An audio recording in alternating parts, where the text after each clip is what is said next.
रात के 11:21 का वक्त हुआ है। दिन 2 मार्च का है और जगह आजमगढ़ है। सियासी नक्शे पर आजमगढ़ को तलाशेंगे और ख़ास तौर पर इसकी जो 10 विधानसभाओं में से एक सदर विधानसभा है, तो एक फैक्ट आपकी तरफ मुंह बाए खड़ा होगा कि समाजवादी पार्टी के कद्दावर नेता दुर्गा यादव यहाँ से चुनाव जीतते हैं। कब से जीतते हैं? 85 में निर्दलीय लड़े, तब से जीतते हैं। फिर जनता दल में गए, एक बार 93 में बसपा के राजबली से हारे और 96 से लगातार जीत रहे हैं। सपा के सिंबल पर इस तरह का रिकॉर्ड जसवंत नगर से शिवपाल यादव के पास भी है। तो जब इस तरह से किसी पार्टी का गढ़ या दुर्ग बन जाता है तो लोगों की नज़र होती है कि उस दुर्ग को भेदने वाला कौन हो सकता है, चैलेंजर कौन हो सकता है, या अंग्रेजी के एक और शब्द का इस्तेमाल करें तो जायंट किलर कौन हो सकता है। आजमगढ़ सदर में आए तो लोगों ने कहा कि ये उन सीटों में से एक है जहां उलटफेर हो सकता है। सियासत संभावनाओं का नाम है और इन प्रत्याशाओं को हमने पहले भी कई बार हकीकत में बदलते देखा है। हम इस वक्त भारतीय जनता पार्टी के नेता अखिलेश मिश्रा उर्फ गुड्डू मिश्रा के साथ हैं। ये 2017 में दुर्गा यादव के खिलाफ मैदान में थे, 26,000 से ज़्यादा वोटों से हारे थे। इस बार जब हम शहर में घूमे तो कई दुर्गा यादव के समर्थकों ने भी कहा कि नेताजी को मेहनत करनी पड़ रही। तो हमारी अखिलेश मिश्रा के प्रोफाइल में दिलचस्पी हुई। फिर हमने इनसे वक्त मांगा और ये अपने सुधी दर्शकों को बता दें कि प्रचार के दौरान किसी भी नेता को पकड़ने का सबसे मुनासिब वक्त या तो सुबह सवेरे का होता है, जब वो अपनी 4-3 घंटे की कच्ची नींद और आधे सूजे पाँव के साथ उतरते हैं तैयार होकर ईश वंदना के बाद, या देर रात जब वो प्रचार निपटा कर आते हैं। तो ये देर रात का हमें समय मिल गया। आपके बारे में जब हम जानकारी कर रहे थे तो पहली जानकारी हमें मिली आपके पिताजी के बारे में, आपके पिताजी के कत्ल के बारे में। मैं चाहता हूं कि अगर आप मुनासिब समझें तो वो बताएं, क्योंकि लोगों ने कहा कि आपकी सियासत की बुनियाद उसी दिन रख दी गई थी। क्या था मामला? पिताजी हमारे भारतीय जनता पार्टी के उस समय जिला महामंत्री थे। 8 अक्टूबर 2004 का दिन था। राजेंद्र मिश्रा जी नाम? राजेंद्र प्रसाद मिश्र नाम था उनका। और सुबह 6:45 बजे घर में घुसकर हत्या की गई। उस समय समाजवादी पार्टी की सरकार थी और हत्यारे दोनों लोगों को मारना चाहते थे, हमें और पिताजी को, दोनों लोगों को। लेकिन मकान हमारा दोनों आमने सामने था, तो इसमें हम और पिताजी बैठे थे। सुबह का वक्त था। वो रोज़ टहलने जाते थे और टहल के आए तो बैठे थे, हम लोग कुछ बातचीत कर रहे थे। तब तक मैं 1-2 मिनट के लिए इधर उधर हुआ, तब तक गोलियों की आवाज़ तड़तड़ाई। मैं दौड़ के आया तो पिताजी को तो 11-12 गोली लग चुकी थी और मैं जब पलटा तो लगभग 13-14 गोली हमारे ऊपर भी चलाया उन्होंने। लेकिन ईश्वर की कृपा थी कि मैं बच गया। उस समय मैं व्यवसाय करता था, चूँकि परिवार, पिताजी हमारे बहुत फक्कड़ स्वभाव के थे। उनका ये था कि एक छोटी मोटी दुकान दवा की थी हमारी, चलाते थे। लेकिन जब वो शुरू से ही राम मंदिर आंदोलन से जुड़े थे, बाकी सारी चीज़ें, तो जब भी होता था तो शटर डाउन करके निकल जाते थे। 18 साल की उम्र से ही मैंने फिर मेरे समझ में आया कि हम लोग 4 बहन हैं, 2 भाई हैं और पिताजी का ये है कि वो शटर डाउन किए निकल गए। तो मैं थोड़ा दुकान में भी उनसे कम उम्र में ही हाथ बटाने लगा।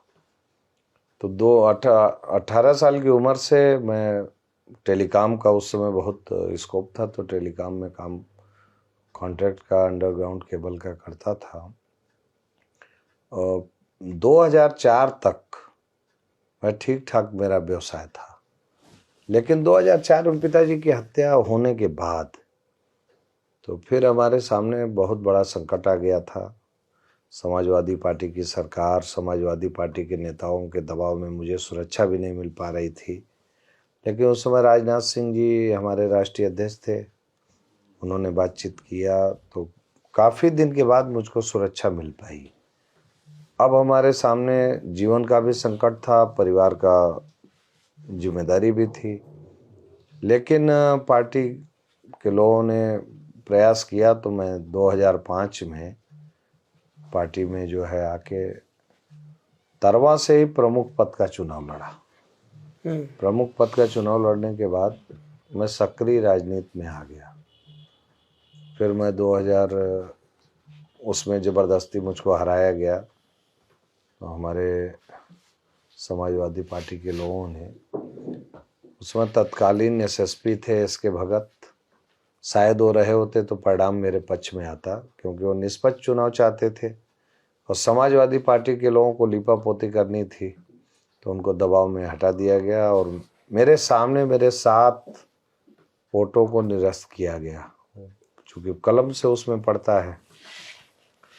फिर मैं भारतीय जनता पार्टी में सक्रिय हुआ। पार्टी ने हमको जिला प्रदेश कार्य समिति बनाया युवा मोर्चा का, फिर हमको जिला मंत्री बनाया, जिला उपाध्यक्ष बनाया। फिर 2012 से मैं लगातार प्रदेश कार्य समिति का सदस्य हूँ और 2012 में ही मैं आजमगढ़ सदर मांग रहा था, लेकिन उस समय जयनाथ सिंह जी को पार्टी ने उम्मीदवार घोषित किया, लड़ाया। 17 में भारतीय जनता पार्टी, 15 में मैं फिर जिला पंचायत का सदस्य चुनाव लड़ा तरवा से, वहाँ की जनता ने हमको जिताया और 2017 में भाजपा ने मुझको सदर से प्रत्याशी घोषित कर दिया। और उस मर्डर केस में क्या हुआ? मर्डर केस कौन में था तो उसके पीछे? मर्डर में समाजवादी पार्टी के ही लोगों का हाथ था और जो लोग थे उसमें वो तीनों का इनकाउंटर हो गया 1 साल के अंदर। रवि सिंह चेवार बहुत हार्डकोर क्रिमिनल था, श्याम बाबू पासी था, बंटी राय थे, दिलीप यादव थे। तो दिलीप, बंटी और रवि तो इनकाउंटर मारे गए और श्याम बाबू पासी इस समय आजीवन कारावास में जेल में है। ये रंजिश क्या कुछ व्यवसाय? रंजिश कुछ नहीं थी, कोई नहीं। हम लोगों के पास तो एक मुकदमा भी नहीं है कि न जमीन का, न जायदाद का, न कोई भी कहीं कुछ था नहीं। कोर्ट में क्या मोटिव एस्टेब्लिश हुआ कत्ल के पीछे? कत्ल के पीछे जो हम लोगों को लगा कि चूँकि पिताजी हमारे बहुत तेजी से उभर रहे थे भारतीय जनता पार्टी में और उस क्षेत्र में काफ़ी मतलब उनका वो नाम था। 6:45 बजे हत्या हुई और 7:30 बजे तक इतनी पब्लिक आ गई कि थाने को फूंक दिया। मतलब एक बार आज़ादी में थाना फूंका गया और दूसरी बार हमारे पिताजी की हत्या के समय थाना फूंक दिया गया। हम लोग तो लेके बनारस गए, लौटे 10 बजे तो देखा गया तो थाने में कुछ बचा नहीं था। पब्लिक इतनी थी कि उस दिन हमें लगा कि पिताजी ने मतलब शटर डाउन करते थे, जाते थे, आते थे, तो उसका मतलब क्या होता है। पहले तो हम लोगों को लगता था, हम लोग भी कहते थे क्या रोज शटर डाउन करके आप निकल जाते हैं, राजनीति करते हैं क्या। लेकिन उस समय ये समझ में आया कि नहीं, उनका कद कितना बड़ा था। दूसरा सवाल मैं गुड्डू मिश्रा जी आपसे ये जानना चाहता हूँ कि लोगों ने कहा कि इनके पॉलिटिकल राइज के पीछे कलराज मिश्रा का बड़ा हाथ है। किसी ने कहा रिश्तेदारी है, किसी ने कहा रिश्तेदारी नहीं है, संरक्षण है। क्या है मामला? देखिए, जब हम पैदा हुए तो कमल का फूल मैंने देखा पैदा होते ही। मतलब हम लोग पैदाइशी भाजपाई हैं और मैं आरएसएस का स्वयंसेवक हूँ और मैं शाखा लगाता था 11 साल की उम्र में, मुख्य शिक्षक रहा तारवा में। और कलराज जी हमारे रिलेटिव हैं, इसमें कहीं जो आपको बताया वो सही बताया है। और माननीय कलराज जी के यहाँ रिश्ता मेरा 2010 में हुआ है। और राजनीति हमारे पिताजी बहुत पहले से करते थे और उसके पहले हम भी राजनीति में, सक्रिय राजनीति में थे। तो रिश्ता होना और राजनीति में कि संरक्षण, दोनों में 2 पहलू हो गया। हाँ, ये है कि वो चूँकि अभिभावक हैं हमारे सिस्टर शादी हुई है उनके छोटे बेटे से। अच्छा। तो हमारे रिश्ते तो डायरेक्ट है, उसमें कहीं संशय नहीं। तीसरा सवाल मेरा ये है कि एक जिसको बोलते हैं बड़ा अपहिल पॉलिटिकल टास्क आपको दिया गया है, एक बड़ी राजनीतिक चुनौती दी गई है। आपको क्या लगता है, एक अपवाद को छोड़ दें तो 85 से अभी तक दुर्गा प्रसाद यादव आजमगढ़ सदर से क्यों नहीं हार पाए? देखिए, उसका बहुत बड़ा कारण है। कारण ये है कि आजमगढ़ की राजनीति, मतलब कोई भी व्यक्ति आता है राजनीति में, वो सोचता है कि शॉर्ट टाइम में हमको बहुत कुछ गेन हो जाए। तो जब मैं मेनगर विधानसभा का रहने वाला था, हमारी सीट सुरक्षित थी। मेनगर और लालगंज दो सुरक्षित है ना? हाँ जी। तो जब मैं लड़ने का मन बनाया तो मैंने सदर को ही चुना। तो बहुत लोगों ने कहा कि सदर सीट बहुत ट्रिपिकल है और वहाँ से नहीं लड़ना चाहिए। तो लेकिन खैर, मैंने मन बनाया था तो मैं उसी पे लड़ा, क्योंकि चुनौती स्वीकार करनी चाहिए और बिना चुनौती के जो चीज़ मिले तो उसका कोई मतलब नहीं है। तो जब मैं चुनाव लड़ा, तो लड़ने के बाद जब मैं चुनाव हार गया तो हमारे बहुत शुभचिंतकों ने राय दिया, जैसे लोग पीछे छोड़ के चले जाते थे, चाहे वो बहुजन समाज पार्टी का प्रत्याशी रहा, चाहे भारतीय जनता पार्टी का, वो जिस दिन काउंटिंग हुई उसी दिन बैग एंड बैगेज वापस हो गया। तो इनको खुला मैदान मिलता था। लेकिन 62,000 वोट पाने के बाद मेरे भी लोगों ने, शुभचिंतकों ने राय दिया कि विधानसभा बदलनी चाहिए। और ये मैंने कहा नहीं, हम यहीं पे इनको परास्त करेंगे और यहीं कमल खिलाएंगे। तो मैंने काम करना शुरू किया। तो जनता से दिली जुड़ाव हो गया। 5 साल उनके बीच में आना जाना, उनके सुख दुख में उनकी चिंता करना। तो जनता मतलब एकदम आज के डेट में परिवर्तन के मूड में है। अच्छा, एक आखिरी सवाल, और उसका राजनीति से कोई संबंध नहीं है। जब मैं आपके घर में बड़े से परिसर में दाखिल हुआ तो मेरी नज़र गाड़ियों के नंबर पर गई। सब गाड़ियों का एक ही नंबर है, 3536। क्या नंबर है? 3536 नंबर। ये इसके पीछे क्या है? किसी अंक शास्त्री ने कुछ बता दिया क्या कि शुभ है, बढ़िया चलेगा ठेकेदारी का काम? ये एक ही नंबर रखिए। पहली चीज तो मैं ठेकेदारी करता नहीं। अच्छा, क्या व्यवसाय है? व्यवसाय मैं ठेकेदारी करता था। हाँ। मैं जब 2017 के पहले जिस दिन मैंने पर्चा भरा, उसी दिन मैंने अपना जो भी काम धाम था वो सब अपने छोटे भाई को दे दिया। अब वो करता है जो भी काम करता है, व्यवसाय जो भी है वो करता है। लेकिन व्यवसाय भी ईमानदारी से करने का मेरा नेचर रहा है। अच्छा। और उस ईमानदारी के नाते मैं काफी आगे तक गया।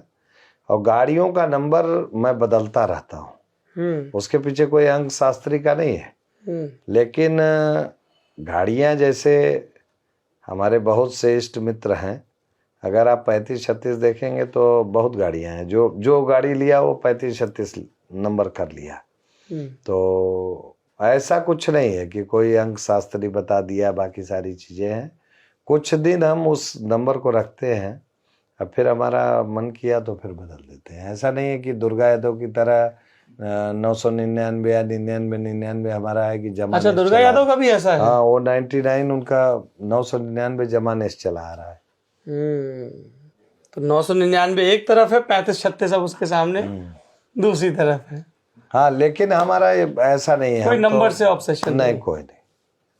चलिए, आपने इतना समय दिया व्यस्त शेड्यूल में से, तो बहुत बहुत धन्यवाद उसके लिए।